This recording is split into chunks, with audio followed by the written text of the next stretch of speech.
Hello and welcome to Frankly Speaking, and today I'm joined by Union Parliamentary Affairs Minister Prahlad Joshi. Namaskar and welcome to Frankly Speaking, Joshi ji.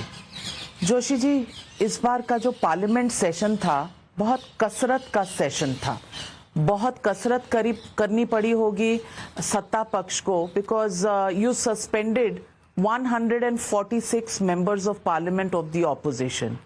Will this session go down in history as a session where the maximum number of parliamentarians were not inside but outside parliament? नहीं, maximum number of parliament outside ये ठीक नहीं है। Inside तो बहुत लोग थे, opposition में भी कुछ लोग थे, रूलिंग पार्टी का भी थे। हम भी ये नहीं चाहते थे। We are also never wanted this. हमने तो बार बार हाथ जोड़ के प्रार्थना किया, कोशिश किया, लेकिन एक निर्णय वो इतिहास बाद में बताएगा ये गलत या ठीक नहीं, गलत था या ठीक था। तो ये डिसीजन एक माननीय लोकसभा स्पीकर और राज्यसभा के चेयरमैन की अध्यक्षता में जो मीटिंग हुआ, नया सदन में एक नया सोच और नया विचार के साथ हम जाएंगे।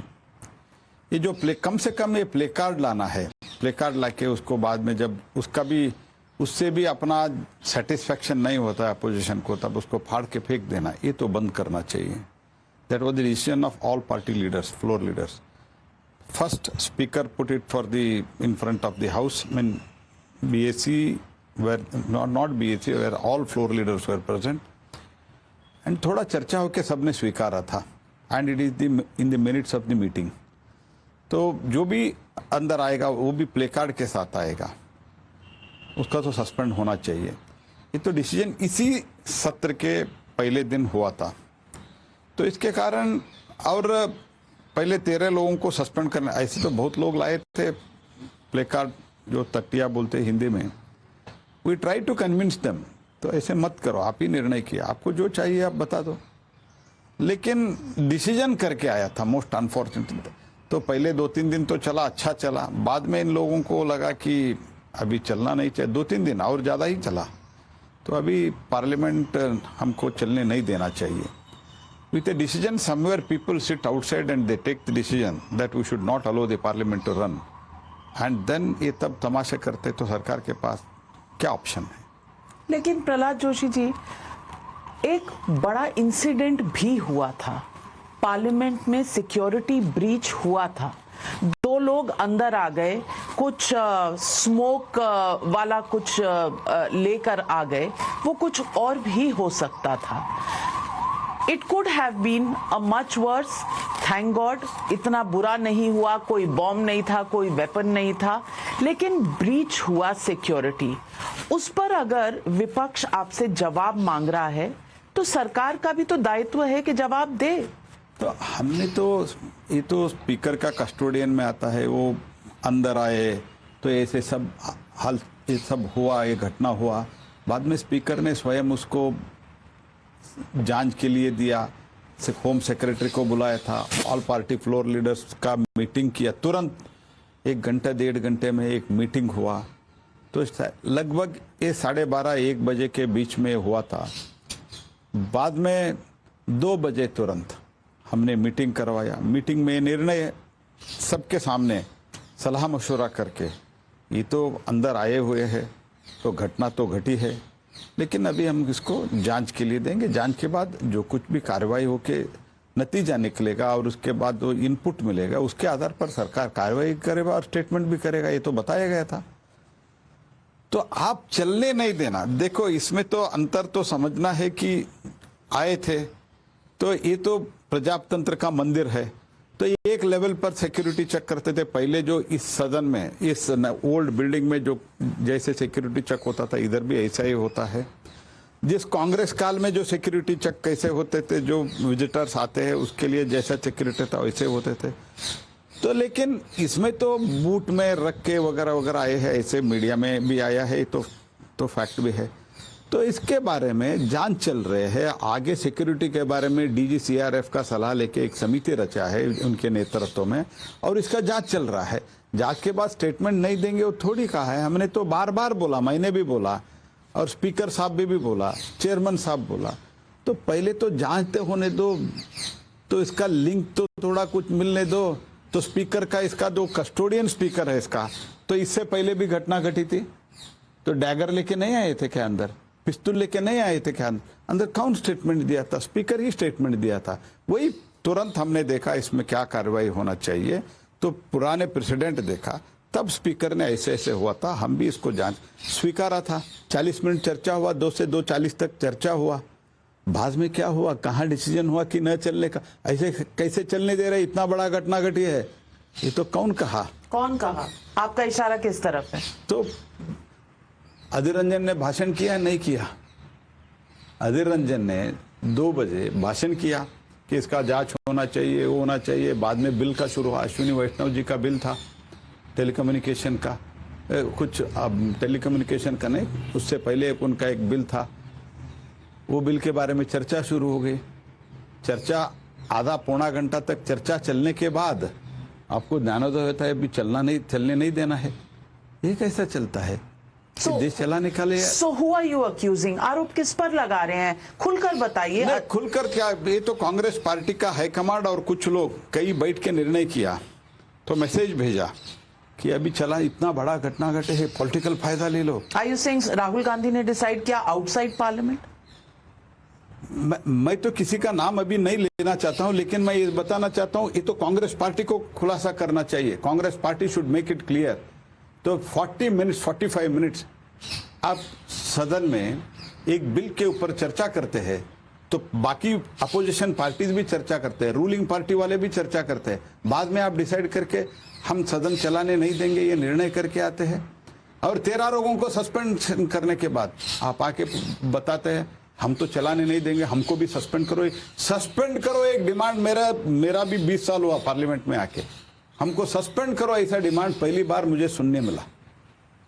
सो आर यू सेइंग कि जब स्पीकर के साथ मीटिंग हुई तो सारे फ्लोर मैनेजर, सारे पार्टी के लीडर्स हाउस में जो हैं, वो बैठकर उन्होंने अग्री किया था कि जब इन्वेस्टिगेशन पूरी होगी तब रिपोर्ट रखी जाएगी? Did they agree? स्पीकर साहब ने स्पष्ट कहा, ये तो इसका जांच हम दे रहे हैं, जांच के लिए दे रहे हैं, हाई लेवल इंक्वायरी के लिए दे रहे हैं, और सिक्योरिटी के बारे में, फ्यूचर सिक्योरिटी के बारे में, और इसको टाइट करने के लिए, सिक्योरिटी टाइट करने के लिए हम DGCRF को हम बताएंगे, और इसका जांच के लिए उच्च स्तरीय जांच होगा, और अभी हम सदन चलाएंगे, और आपको जब भी रिपोर्ट वगैरह आएगा आपके पास, हम जरूर आपके पास चर्चा करेंगे, विमर्श करेंगे, आगे क्या करना वो भी सोचेंगे। तो स्वयं स्पीकर ने कहा है, सब एग्री हुआ है, एग्री होके आने के बाद चर्चा शुरू हुआ था, चर्चा शुरू। But after that the decision was that report 2 हफ्ते बाद आएगा। 2 हफ्ते बाद आने से पार्लियामेंट सेशन खत्म हो जाएगा, तो चर्चा कहाँ होगा? पार्लियामेंट सेशन, अभी तो और एक पार्लियामेंट सेशन है, ये तो पब्लिक डोमेन में रहता है, जो कुछ भी रिपोर्ट आएगा। तो और एक सेशन होने वाला है, उसमें राष्ट्रपति का भाषण होना है, भाषण के बाद चर्चा होने वाला है। आपको चर्चा करने के लिए बहुत कुछ समय था जी। आप तो देश के प्रजातंत्र के मंदिर पर अटैक होता है, आप पॉलिटिकल फायदा लेने के लिए आप उत्सुक होकर काम करते हैं, ये तो कितना ठीक है। तो कांग्रेस पार्टी को, जो अपने आपको oldest party of the country बोलते हैं, उन लोगों को सोचना चाहिए। प्रहलाद जोशी जी, मैं वापस इसी सवाल पे आती हूँ। आपने कहा ये फैसला संसद के बाहर लिया गया, कुछ लोगों ने मिलकर लिया गया। आपने कांग्रेस का भी नाम लिया। कांग्रेस ने ये फैसला अकेले लिया या बाकी पॉलिटिकल पार्टीज के साथ लिया? सारे ऑपोजिशन पार्टीज इस डिसीजन में थे? आपके पास क्या तथ्य हैं, क्या एविडेंस है? नहीं, मैं इतना, मेरा प्रश्न इतना ही है, 40 मिनट तक चर्चा चला, आराम से सदन चला, बाद में एकदम से डिसरप्शन हो गया, तो मैसेज कहां से आए? कांग्रेस पार्टी को खुलासा करना है। अगर आपको चलाना, नहीं चलाने का निर्णय आपका है, तो पहले चलाया क्यों? क्योंकि वो लोग भी जब स्पीकर का मीटिंग हुआ कन्विंस हुए थे कि ठीक है, ये तो घटना तो घटी है, लेकिन हम सब मिलकर इसको निपटना है, उसको फेस करना है, तो सोच तो ऐसा ही रहना चाहिए ना। तो आपका मतलब है कि चलने के बाद कांग्रेस के सीनियर लीडरशिप ने मैसेज भेजा कि आप लोग क्या कर रहे हो, मत चलने दो parliament. Is that what you are saying? Yes, I am perfectly saying that, and that is my allegation against the Congress party.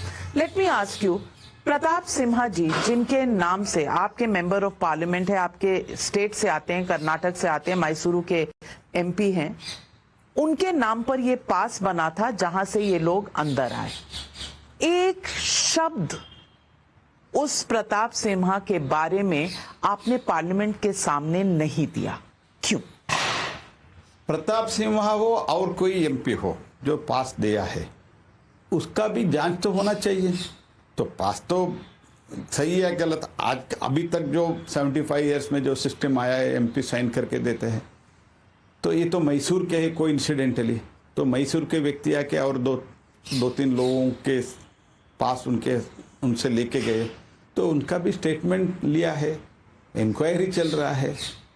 तो अगर कोई भी एमपी हो या और आम नागरिक हो और कोई भी जो गलती करते हैं, तो एक सिस्टम तो रहता है ना। तो उन्होंने पास दिया है, तो इसलिए उनको एकदम फांसी पर हम नहीं चढ़ा सकते हैं। महुआ मोइत्रा को तो चढ़ा दिया। महुआ मोइत्रा को ऐसे नहीं किया है। महुआ मोइत्रा को कमेटी के पास सामने चले गए, कमेटी के सामने पर्याप्त अवसर दिया गया था, और महुआ मोइत्रा ने स्वयं स्वीकारा कि मुझे जो ऑफिशियली एक एमपी के लिए जो आईडी वगैरह मेल देते हैं, ईमेल आईडी देते हैं, उसके पासवर्ड देते हैं, उसका जो इनबॉक्स डे टू डे हमको इंटरेक्ट होता है, मुझे भी मिलता है, एज ए एमपी मुझे भी मिलता है, ये सब किसी को देना और दुबई से उसका एक्सेस होना और कहीं से एक्सेस होना स्वयं स्वीकारा है, और स्वयं भी ये भी स्वीकारा है कि मुझे कुछ उन्होंने गिफ्ट दिया है, ये सब, और ये सब उन्होंने कमेटी के सामने स्वीकारा। ऐसे कंपेयर करना ही ठीक नहीं है। लेकिन उनका ये कहना है कि उनको बोलने का अपॉर्चुनिटी भी नहीं दिया। लेकिन आपके मेंबर्स ऑफ पार्लियामेंट होते हैं, चाहे वो रमेश भिदूरी हो जिन्होंने इतने अपशब्द बोले पार्लियामेंट में, उनके ऊपर कोई कार्रवाई नहीं, प्रताप सिम्हा पर कोई कार्रवाई नहीं, लेकिन विपक्ष के एमपी हो तो आप फटाफट कार्रवाई करते हैं। Somewhere there is a bias and that is the question, Prahlad Joshi. See, one is what Mr. Ramesh Bidure has done, party has not endorsed it. On the same day, Sri Rajnath Singh ji has expressed his displeasure on that, and उन्होंने खेद भी प्रकट किया है। But at the same time, तो इसीलिए moral turpitude हो गया इसमें तो स्वयं उन्होंने स्वीकारा है कि मैंने गिफ्ट लिया हूँ, मैंने तो उनको आईडी दिया था, और एक क्वेश्चन का भी क्या क्या था, कितने बार उन्होंने ट्रैवल किया है, और उन्होंने इनकम टैक्स उन्होंने जमा कर दिया है, इनकम टैक्स भरा है, ये सब पब्लिक डोमेन में है। और how many times, from more than 37 times कोई एलिगेशंस एथिक्स कमेटी ने देखे नहीं है। नहीं, ट्रैवल किया है, उसके बारे में कुछ नहीं। उसके बाद एथिक्स कमेटी के सामने वो ठीक तरह से बैठ के बात करने के लिए भी तैयार नहीं, फिर भी प्रश्न पूछा गया, उत्तर भी नहीं दिया है। So इसलिए she will be expelled. Then also she was given enough opportunity to defend herself. Not in the parliament. Parliament में कभी भी नहीं दिया है जी। जब भी ऐसे हुआ है, कभी भी पार्लियामेंट में, Somnath Chatterjee was the most learned man, and इसमें 6 बीजेपी का एमपी थे, 4 या 5 बीएसपी का था, और एक आध पार्टी का, छोटे छोटे पार्टी का एमपी थे। 11 एमपी को हमने जब निकाला तो यही मांग रखा गया था। तो इसके लिए उस टाइम के स्पीकर सोमनाथ चटर्जी ने स्पष्ट कहा, आपको कमेटी के सामने पेश होने के लिए आपको मौका दिया गया है, कमेटी के सामने अपने पक्ष रखने के लिए मौका दिया गया है, इस सदन में इसका सवाल ही नहीं उठता, इसका रूलिंग है। लेकिन आपने बाकी लोगों को बोलने का समय दिया, एलिगेशंस का समय दिया, आपके पार्टी से कई लोगों ने खड़े होकर एलिगेशंस लगाए, डिफेंस का समय नहीं दिया। My question to you is कि justice is not only to be done, it has to be seen to be done. See, question is, even when it was discussed, even before, that's what I quote the example of Sri Somnath Chatterjee when he was speaker. At that time also it went before the committee, and after that many people spoke at that time also, and for what reason we are expelling them, that was explained. There was a discussion, and after that discussion, out of 11 members, nobody was allowed to talk anything because they were given the full opportunity. Only that was the discussion on the report, not on their defense or in their defense or against them. It was a clear-cut case of discussion, and here also it was a discussion. तो And on that, 1951 में we wanted to convey to the country that for what reason that lady MP has been expelled. 1951 H.G. Mudgal, who resigned before he was expelled, spoke in parliament. तो आप सिर्फ सोमनाथ चैटर्जी का precedence क्यों देखते हो? पहले के भी देख लो। नहीं, उसमें तो कमिटी नहीं हुआ था ना, उसमें तो डायरेक्टली पार्लियामेंट आया था, इसीलिए उनको मौका दिया गया था। इसमें तो कमिटी का मौका दिया गया था। There was opportunity to go before Joshi ji, आपके ऊपर जो आरोप लग रहे हैं कि आपकी सरकार ऑटोक्रेटिक है, इंटॉलरेंट है टुवर्ड्स ऑपोजिशन, एंड ऑपोजिशन के पास एक फोरम है, वो है पार्लियामेंट, जहां वो आकर अपने इश्यूज, अपने ऑब्जेक्शंस या जो जवाब मांगने हैं सरकार से, वो मांग सकती है। ये आज आपके ऊपर सबसे बड़ा आरोप है, आपके ऊपर, आपकी सरकार के ऊपर। मैं पूछना चाहती हूं कि क्या ऑपोजिशन के पास इतना भी हक नहीं है कि वो सवाल पूछ सके सरकार को और टफ सवाल पूछ सके? मैं आपको एक विषय बताता हूं, ये लोगों को प्रश्न पूछने के लिए सरकार को, देखो कोई भी इतना बड़ा देश में जब सरकार चलाता है, प्रश्न पूछने के लिए, कटकड़े में खड़े करने के लिए कोई ना कोई तो अंश रहता ही रहता है, लेकिन ये लोग उसका उपयोग करना नहीं चाहते, तो हम क्या करें? तो they wanted to take revenge against the mandate given by the people in the recent election. How do you say that? No, why did you not allow the parliament to function? हमने folded hand से आपको request किया, तो parliament चलाइए, तो हम तो चलाना चाहते थे क्योंकि important bill थे, बिना discussion हम चर्चा पारित करना नहीं चाहते थे, तो हमने बार बार रिक्वेस्ट किया। 13 लोगों के सस्पेंशन के बारे में मैंने स्वयं ऑफर किया, तो उन लोगों से बातचीत में कि हम उसका भी विथड्रॉ कर देंगे, आप इतना आश्वस्त करिए, पार्लियामेंट चलाएंगे और प्ले कार्ड नहीं लाएंगे। 2 आश्वस्त करिए, पार्लियामेंट में बातचीत करिए, चर्चा करिए। पार्लियामेंट चर्चा के लिए, डिस्कशन के लिए, डिसरप्शन के लिए नहीं है। ये तो हमने बात किया। और इनटॉलरेंस की बात, ये क्या इनटॉलरेंस में कितना क्रिटिसिज्म मोदी जी और मोदी जी के गवर्नमेंट के खिलाफ हुआ है, वो पार्लियामेंट के अंदर हो या पार्लियामेंट के बाहर हो, मीडिया में हो और सोशल मीडिया में हो, तो किसी सरकार के खिलाफ, किसी व्यक्ति, किसी नेता के खिलाफ कितना क्रिटिसिज्म मोदी गवर्नमेंट के खिलाफ और स्वयं मोदी जी के साथ हुआ है, उतना कभी भी नहीं हुआ है। तो हम भी उसका वेलकम करते हैं, जो क्रिटिसिज्म करते हैं उससे जो पॉजिटिव पॉइंट है लेके हम सुधर के आगे जाना है, हमारा सोच है और हमारा नेता का सोच है। ये क्या बात करते हैं इंटॉलरेंस? इंटॉलरेंस तो किसका था? इंटॉलरेंस जो ऑर्डिनेंस, जो पब्लिक में जो ऑर्डिनेंस, एक ऑर्डिनेंस करने के बाद जहां मनमोहन सिंह जैसे प्रबुद्ध नेता, प्रणब मुखर्जी जैसे नेता, ऐसे लोग थे, शरद पवार जैसे नेता बैठ के एक ऑर्डिनेंस करते, वो ऑर्डिनेंस प्रेस कॉन्फ्रेंस में फाड़ते हैं ना, वो इंटॉलरेंस है। इंटॉलरेंस हम चर्चा के लिए आह्वान कर रहे हैं। मैं कल परसों भी बोला, बाद में मैं और आके एक मजेदार चीज आपको बताता हूं। 13 और बाद में कुछ 26 लोगों को जब हम सस्पेंड किया, तब बाद में आके सस्पेंशन के लिए रिक्वेस्ट हुआ। हम रिक्वेस्ट करते थे हमको भी सस्पेंड करो। ये क्या तरीका है जी? Congress and other parties, did they not come and request us to suspend? That is number 1। Number 2, what was the behaviour? आप पेपर फाड़ के फेंकते हो, आप स्पीकर के चेयर के नजदीक आके आप पेपर फाड़ के स्पीकर के ऊपर, जो चेयर में बैठे उनके ऊपर पेपर, फिर भी सस्पेंड करने के अलावा रास्ता क्या है, ये बताइए आप। मुद्दा आपने वाइस प्रेसिडेंट और चेयरमैन ऑफ राज्यसभा उनका भी उठाया, उनकी मिमिक्री हुई। मैं मानती हूं ये एक लो लेवल तक ले जाने वाली बात है, लेकिन जब इसको कास्ट से जोड़ दिया गया, तो आपको नहीं लगता जो विपक्ष कह रहा है कि आपने मल्लिकार्जुन खड़गे को सस्पेंड कर दिया, तो वो भी एक दलित कास्ट के खिलाफ आपका एक्शन था? अगर आप कह रहे हैं कि एक जाट समाज के रिप्रेजेंटेटिव या किसान समाज के रिप्रेजेंटेटिव के साथ हुआ। हमने तो एक तो मल्लिकार्जुन खड़गे को खरगे जी को सस्पेंड नहीं किया है, दिस इज नंबर 1। अभी इनसाइड वो आ सकते थे, उनको सस्पेंड हमने नहीं किया, वो तो अंदर नहीं आए, नंबर 1। और उनका मिमिक्री हो या उनका जो कोई बोलने का स्टाइल के बारे में हो, वो अंदर वो सदन में जो बोलते हैं उसको बाहर जाके हमने कभी भी मिमिक्री करके एक तरह का उनको इंसल्ट करने का काम हमने कभी भी नहीं किया है। जो कुछ भी इन लोगों ने किया है, तो श्री धनखड़ जी ने जो काम कर रहे थे as a chairman of the house, उसके ऊपर एक तरह के हमला किया है, उसके ऊपर दबाव डालने का कोशिश किया है मिमिक्री करके, राहुल गांधी उसको वीडियोग्राफ करके। तो हमने तो खरगे जी को मैं अभी भी कहता हूँ, मैं दिल से कहता हूँ, Kharge ji one of the senior most leader of the Congress party and he is from Karnataka also, from which I belong. I have got the greatest respect for him.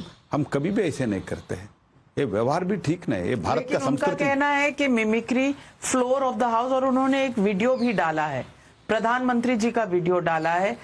ये एक तरह का ऐसे लगता है कि विपक्ष और सत्ता पक्ष के बीच में जो भी पुल था वो टूट गया है। There is no dialogue, there is no space for conversation. I am even open for dialogue, even today also, I am open for dialogue, I don't want. And even session खत्म हो गया, 1 मिनट, सेशन खत्म हुआ है तो बातचीत तो चलना ही नहीं, ऐसे नहीं है। और आगे भी सेशन है, आगे भी वो जज और एक सेशन है ना, और वो सेशन में भी हम चर्चा करना चाहते हैं।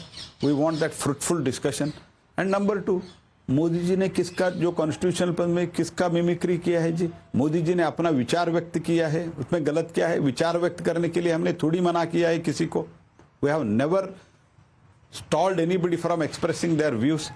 तो ये तो एक तरह के इंसल्ट करना, ये अहंकार है। और वो भी वो व्यक्ति जो अपने आप को कांग्रेस पार्टी के सीनियर नेता समझते हैं, वो आके वीडियोग्राफी करना। To what level you are stooping? My question is to Mr. Kharge, at least Kharge ji, मैं आपको ये निवेदन करता हूं, उनको तो एडवाइस तो करो, ये तो ठीक नहीं है।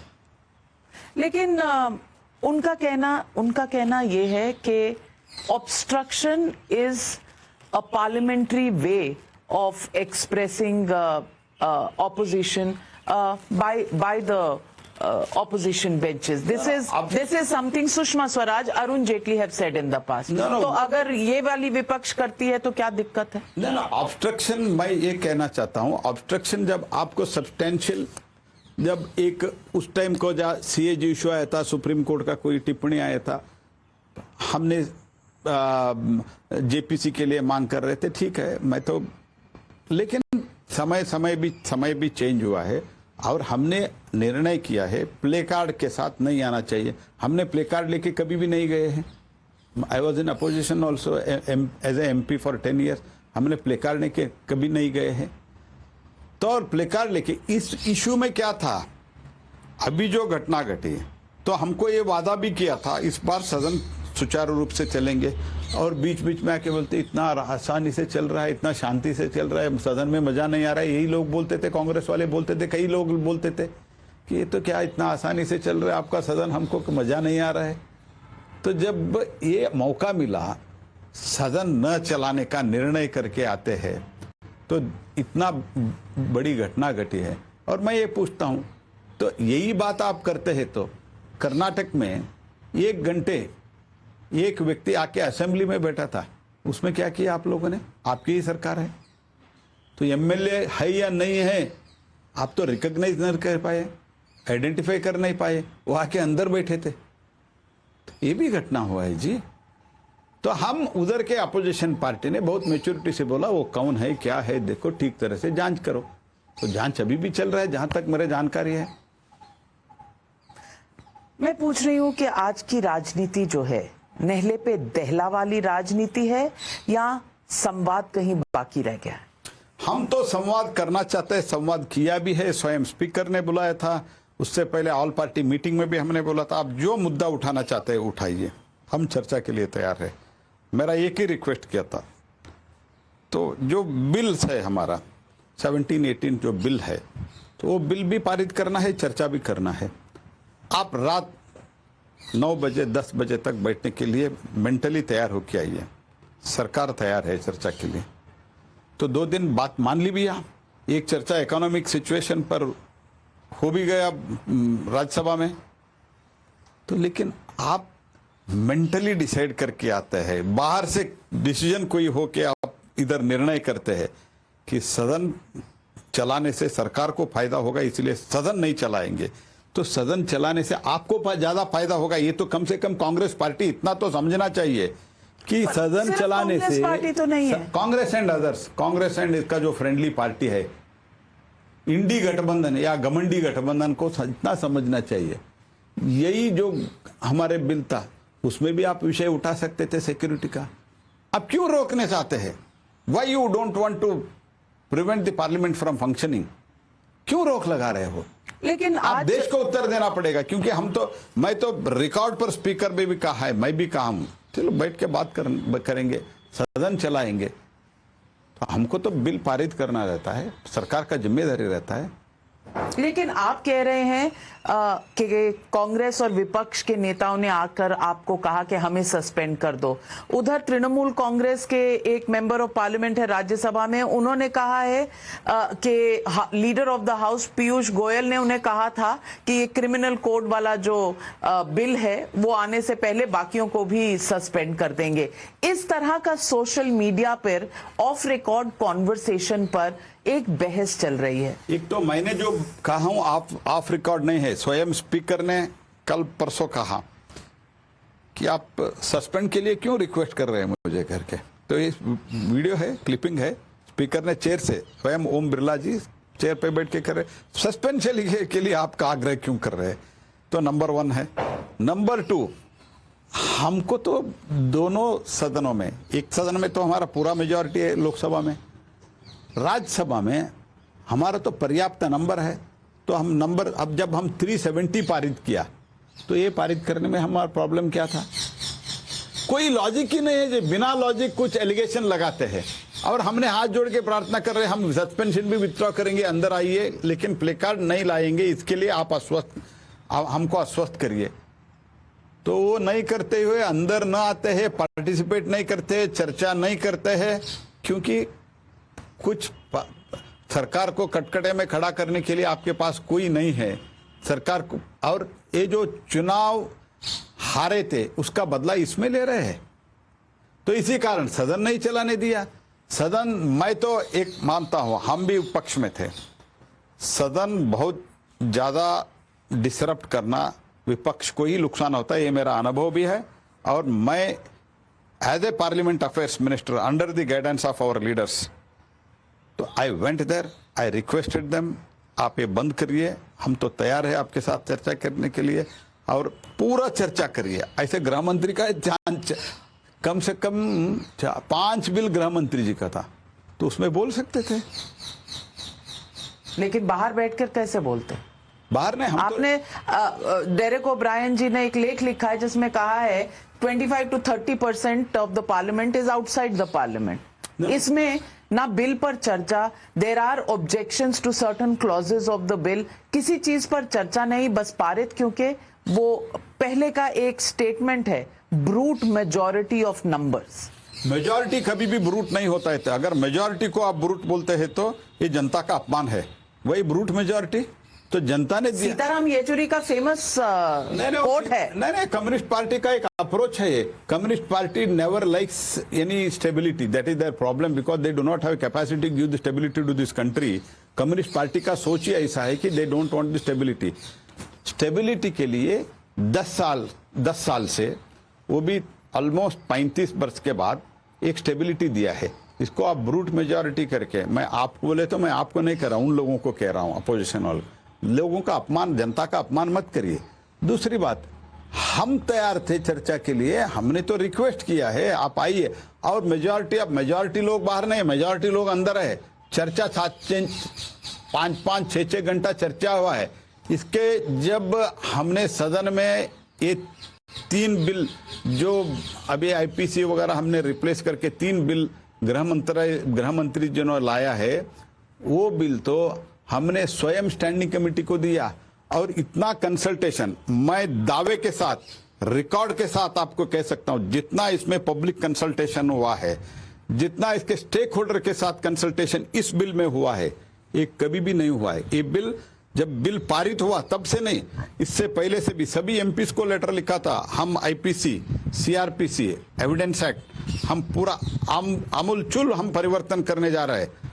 आपका जो कुछ भी सुझाव है दे दीजिए। सुप्रीम कोर्ट को लिखा था, हाई कोर्ट को लिखा था, बाद में कई लॉयरों से चर्चा हुआ था, कई संस्थाओं से चर्चा हुआ था, स्टैंडिंग कमेटी में गए। इतना चर्चा कभी भी नहीं हुआ है। 2 वर्ष से कम 2.5 वर्ष से इसका चर्चा शुरू हुआ है। आज एक बिल के रूप में आया है और हम चर्चा के लिए आह्वान कर रहे हैं। आप चर्चा नहीं करना चाहते हैं, आप प्ले कार्ड के लेके आते हैं, स्पीकर के ऊपर पेपर फाड़ के फेंकते हैं और टेबल पर चढ़ते हैं। इनका टेबल पर चढ़ा है नहीं चढ़ा है, तो एसजी लोकसभा के टेबल बोले तो उनका ये जो प्लेटफॉर्म है, तो इसके ऊपर उनका चेयर रहता है, उसके ऊपर बाजू आके खड़े हुए नहीं हुए, वो भी डोर ओपन करके, लॉक ओपन करके। वही so they decided, why that also I will reply you, they decided that we should not allow the parliament to function because elections are coming and Modi government का अभी लगभग ये last session है, बाद में तो जो होगा वोट ऑन अकाउंट होगा, इसलिए इसमें बाधा डालना चाहिए। ये तो निर्णय हो क्या कि आप सदन न चलाने का निर्णय करते हैं, तो हम तो बिल पारित करना देश के लिए हमने वादा किया था। ये जो कॉलोनियल का टाइम का जो बिल है, वो बिल हम नया बिल लाएंगे, भारतीय तत्व के आधार पर लाएंगे। ये तो बिल पारित करना हमारा धर्म था, हमारा फर्ज था। प्रहलाद जोशी जी, एक तरफ आप लड़ रहे हैं कि जाट समाज का अपमान हुआ है, जगदीप धनखड़ जी का हमारे देश के उपराष्ट्रपति जी के लिए जिस तरह से मिमिक्री हुआ, लेकिन दूसरी तरफ जब Sakshi Malik Olympic medal winner, वो भी जाट बेटी है, वो जब रोती है और त्याग देती है स्पोर्ट्स, तो कोई एक लाइन भी नहीं बोलता। क्या दोहरे मापदंड नहीं है? नहीं, वो साक्षी मलिक का जो उनके स्टेटमेंट कौन दिया है, ये तो मैं तो क्योंकि I was engaged in parliament, लेकिन इसका तो जो चुनाव हुआ है उसके बारे में जो भी जिसी को भी अन्याय होता है तो ठीक नहीं है, तो जिसी को भी इंसल्ट करना हमारा धर्म नहीं है। लेकिन उसके लिए कोई खड़ा नहीं हो रहा, कोई नारे नहीं लगा रहा। ये तो इसमें भी हमने खड़ा नहीं किया, ये तो खड़ा हुआ है, लोगों ने खड़ा हुआ है, उसमें भी लोग जो रुचि है वो लोग बातचीत करेंगे, तो मुझे ऐसे नहीं। और इसमें तो क्या है, एक चुनाव हुआ है, चुनाव के बारे में मैं तो वो स्पोर्ट्स में मैं ज्यादा इसमें पहले से भी मेरा ये नहीं, इसलिए मैं ज्यादा नहीं जानता हूँ, इसलिए मेरा तो इतना तो मैं स्पोर्ट्स का वो रेसलर एसोसिएशन का रिजल्ट आया है, उसमें तो कुछ चल रहा है, तो मैं उसके बारे में मैं ज्यादा नहीं जानता हूँ। प्रहलाद जोशी जी, राम मंदिर के प्राण प्रतिष्ठा में ऐसे खबरें हैं कि सोनिया गांधी जी को, मल्लिकार्जुन खड़गे जी को एक निमंत्रण गया है। इस पर कांग्रेस पार्टी कहीं ना कहीं अभी तक खुलकर नहीं बोल रही कि वो जा रहे हैं। ये जो बुलाने का एक सिलसिला शुरू हुआ है, क्या ये आपकी सरकार द्वारा, आपकी पार्टी द्वारा लोगों को दुविधा में डालने के लिए है, उनको धर्म संकट में डालने के लिए है? अपने आप तो धर्म संकट वो क्यों मानते हैं? तो एक कमेटी अलग है, तो सरकार का रोल क्या था?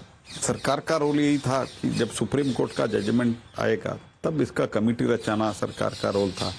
कमेटी हमने रचा दिया, कमेटी इंडिपेंडेंट है, कमेटी काम कर रहे हैं, कमेटी माननीय प्रधानमंत्री जी को भी कमेटी ने निमंत्रण दिया है, और हम सब लोगों को ऐसे बोला गया आप सभी एमपी सभी मंत्री मत आइए क्योंकि जगह ही नहीं है उधर, तो बाकी लोगों को प्रमुख नेताओं को दे रहे हैं।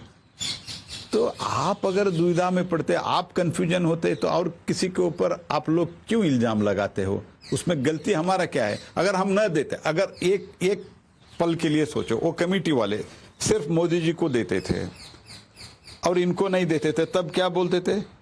राम सिर्फ मोदी को संबंध है क्या? तो राम का मंदिर का भी निमंत्रण में भी भेदभाव क्यों है, ये प्रश्न पूछते थे। अभी हमने दिया है, आना है नहीं आया है, क्यों? वो कंफ्यूजन में क्यों पड़े हैं? वो उत्तर उनको देना पड़ेगा, मुझे नहीं। वो कंफ्यूजन इसलिए पड़े है ये लोग पहले जो बातचीत किया है ना, राम काल्पनिक व्यक्ति है, राम का अस्तित्व, राम भक्तों के ऊपर गोलीबारी, ये सब जो किया है ना, इसीलिए कंफ्यूजन में है। अगर जाते हैं तो भी जो भी उनका जो वोट बैंक है, तुष्टीकरण का राजनीति के जो कुछ भी वोट मिलता है उसका क्या होगा, कंफ्यूजन में वो है। हम तो कंफ्यूजन में नहीं है, हम तो हमारा फर्ज ऐसे सोचते हैं। लेकिन जो दिया है, निमंत्रण दिया है, वो कमेटी का काम है, बीजेपी का थोड़ी है। कमेटी इंडिपेंडेंट है टोटली। मैं सवाल ये भी पूछना चाहती हूँ कि हाल ही के चुनाव में आप राजस्थान के प्रभारी थे, आपने बहुत नजदीक से सारे फैसले देखे हैं। तीनों राज्यों में मुख्यमंत्री जो बनाए गए वो सरप्राइज नेम्स थे। ये सरप्राइज नेम सिर्फ पब्लिक के लिए थे या आपके लिए भी? मैं तो इतना बताता हूं, मेरा तो काम राजस्थान में चुनाव लड़ाने तक, यशस्वी रूप से चुनाव लड़ाने तक मेरा काम था। और मुझे माननीय राष्ट्रीय अध्यक्ष जी, हमारे माननीय प्रधानमंत्री जी कुछ गाइडेंस देते थे, इस आधार पर उधर चुनाव लड़ा दो, इसका एग्जीक्यूशन करा दो। तो ये तो कुछ ओवरऑल एक गाइडलाइन दिए थे, तो चुनाव लड़ाने का मेरा काम था। मैं तो माननीय राष्ट्रीय अध्यक्ष जी और हमारा प्रधानमंत्री जी और राष्ट्रीय नेतृत्व के मार्गदर्शन में उधर चुनाव लड़ाया है, हमने अच्छी तरीके से जीता है। उसके लिए I am most contented man, I am very happy man. But you're not commenting on the fact that all new faces have come. The victory in Madhya Pradesh, can it be possible without Shivraj Singh Chauhan? The victory in Rajasthan, was it possible without Vasundhara Raje? The question people are saying कि आप जो settled या जो एक तरह से regional leadership के सतरप थे उनको दबाने की कोशिश कर रहे हैं और new quote unquote rubber stamp chief ministers ला रहे हैं। रबर स्टैम्प ऐसे बोलने का ही एक लोगों का एक तरफ के जनता का इंसल्ट है, तो जनता का अपमान है। तो रबर स्टैम्प, कोई भी मुख्यमंत्री रबर स्टैम्प बन नहीं सकते। ये अच्छे सक्षम भारतीय जनता पार्टी के सब कार्यकर्ता है, पब्लिक लाइफ में बहुत बरसों से पब्लिक लाइफ में है। तो ये जो बाकी लोगों का सीनियर नेता का नाम आपने लिया, पार्टी, मुझे जहां तक मैं समझता हूं, इस पार्टी में, भारतीय जनता पार्टी में इतना एक व्यवस्था है, सभी को कुछ तो कुछ जिम्मेदारी सम्मान तो रहता ही रहता है। इधर जो है, जो खानदान से आता है उनको ही जिम्मेदारी मिलता है, वो नहीं है। तो हम जैसे लोग पॉलिटिक्स में ही नहीं आते थे। मेरा पिताजी क्या थे, मेरा पिताजी रेलवे में एक ऑर्डिनरी स्टाफ नौकर थे। तो मेरा पूरा परिवार सरकारी नौकरी है, तो मेरा पूरा बड़ा परिवार जो है, मेरा अंकल, उनके बेटे सब है। लेकिन मेरे जैसे व्यक्ति को, सामान्य परिवार से व्यक्ति को रिकॉग्नाइज करके एमपी बनाया, स्टेट प्रेसिडेंट बनाया, अभी इधर मंत्री बनाया है माननीय प्रधानमंत्री जी ने। तो इस पार्टी का एक खूबसूरती है कि सबको नया लीडरशिप लाना, सबको मौका देना। जो आपने लीडर्स का नाम लिया है तीनों राज्यों में, उसके बारे में पार्टी जरूर, पार्टी का राष्ट्रीय नेतृत्व तो जरूर सोचेगी। ये तो मेरा काम तो नहीं है, मेरा तो चुनाव लड़ाना था, लड़ा के मैं आया हूँ। और इन तीनों चुनावों में जीतने के लिए पार्टी में अंदर पूरी तरह से कॉन्फिडेंस था या कुछ सरप्राइज था? जहां तक मैं जानता हूं, क्योंकि मैं तो राजस्थान का इंचार्ज था, मैं तो लगभग अगस्त से, क्योंकि जुलाई हमारा सेशन था, अगस्त से मैं उधर ही बैठा था। जो मेरे अदर कलीग्स थे, छत्तीसगढ़ में हो और मध्य प्रदेश में, तो क्योंकि उत्तर भारतीय हिंदी राज्य है, बातचीत तो चलता रहता था, तो मैं पूछता था कैसे, सब दे आर वेरी कॉन्फिडेंट। मैं तो राजस्थान के बारे में हमारे राष्ट्रीय नेतृत्व को चुनाव होने के बाद स्वाभाविक रूप से पूछते हैं क्या है फीडबैक। तो मैंने एक मैसेज ही भेजा था कि इतना सीट आने का संभावना है, लगभग वो नजदीक है। आपने कितना प्रेडिक्ट किया था? मैंने 124 प्रेडिक्ट किया था। तो 9 सीटें कहाँ गई? तो थोड़ा कुछ इधर उधर होता है, हम भी बृहस्पति नहीं है, तो हमने तो एक अंदाजे के ऊपर लगाया था 124 टू 130 बोला था, तो 9-10 सीट कमी आई। प्रहलाद जोशी जी, आज एक तस्वीर बहुत वायरल हो रही है, आपके राज्य की है, कर्नाटका की, जहां एक मंत्री हैं कर्नाटक के जो एक प्राइवेट जेट में आए हैं ड्राउट रिलीफ मांगने, और वो तस्वीर बहुत वायरल हो रही है। आपको लगता है कि सरकार कोई भी हो, कहीं ना कहीं लोगों के दर्द पर बहुत ज्यादा किसी को तवज्जो नहीं है? जिस तरह से लोग समझते हैं हमने चुन के सांसद भेजा है पार्लियामेंट में, अब हमारे इश्यूज को वो एड्रेस करेंगे, वो सांसद आपका अगर मैं एग्जांपल लूं तो प्लेकार्ड लेकर जा रहे हैं, सस्पेंड हो रहे हैं। यहाँ ड्राउट रिलीफ के लिए और तमाम दिक्कतें हैं, स्टेट में पैसा नहीं है स्टेट के पास, लेकिन प्राइवेट जेट के फोटोज अपलोड किए जा रहे हैं। इस सारे पॉलिटिक्स को आप कैसे देखते हैं? देखो, तो मैं तो इसमें थोड़ा 2-3 मिनट आपको डिटेल में मैं बताना चाहता हूं। पब्लिक लाइफ में जो रहता है, हम सेंसिटिव रहना चाहिए। लोगों के लिए पीने के पानी नहीं है, तो पूरा ड्रॉट का सिचुएशन है, करने के लिए काम नहीं है। इस स्थिति में हमारा इनसेंसिटिव व्यवहार जो है वो अच्छा नहीं लगता है।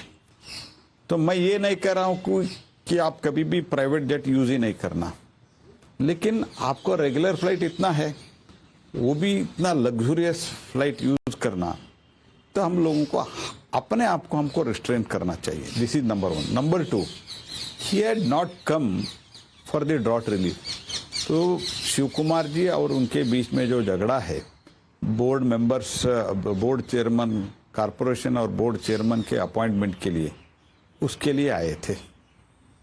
तो वो झगड़ा निपटाने के लिए आते आते तो प्रधानमंत्री जी का अपॉइंटमेंट मांगा, गृह मंत्री जी का अपॉइंटमेंट मांगा, क्योंकि ऐसे नहीं देखना चाहिए।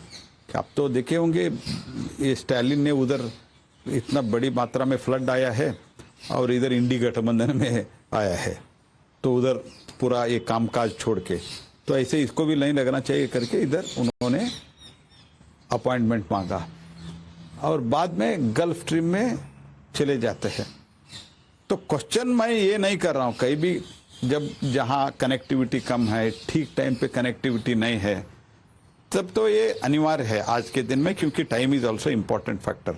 बट इन्होंने जो गल्फ स्ट्रीम में जब बेंगलुरु दिल्ली, दिल्ली बेंगलुरु इतना बड़ी मात्रा में फ्लाइट है, तो तब ऐसे लग्जरी फ्लाइट में जाना, वो बेशर्मी के साथ रिकॉर्ड करके भेजना और अपना एग्जीबिशन करना, कांग्रेस पार्टी का ये जो करप्शन के थ्रू जो वेल्थ उन्होंने एक तरह का इसका एग्जीबिशन है, अहंकार का एग्जीबिशन है, भ्रष्टाचार का एग्जीबिशन है।